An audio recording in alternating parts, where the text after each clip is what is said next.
Waraanni bilisummaa Oromoo zoonii giddugaleessaa godina Shawaa Kaabaa aanaa Hidhaabuu Abootee naannawa magaalaa Ejiree Duwwaa tokko jaamu to'annoo isaa jala oolchuun dhaga'ame.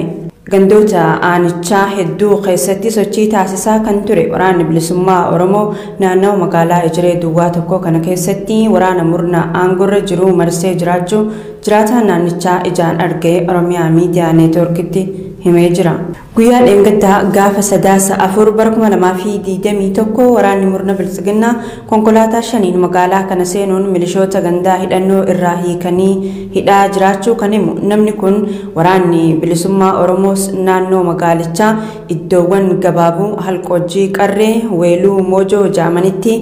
daandiitti bahanii jiru qeerroon baay'een itti dabalamaa jiru hawaasni naannichaas gammachuun simannaa taasisaa fi jiraachuu hima. Uummanni Oromoo sochii waraanni bilisummaa Oromoo gochaa jiru cimsee deeggaruu qabaa jiru qeerroon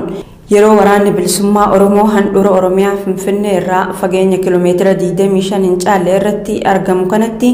Oromoon kutaa Oromiyaa jiddugalaa jiraatan deeggarsa barbaachisu taasisuu fi qabuu jaani waboon sochii tibba kana taasisaa jiru hordofuun sirni aangoo biyyattii harkaa qabu sodaa cimaa keessa galee jira. Labsiin yeroo muddamaa ji'a jahaaf turu biyyattii keessatti labsamee jira. Kun immoo bara bulchiinsa mootummaa wayyaanee isa xumuraanu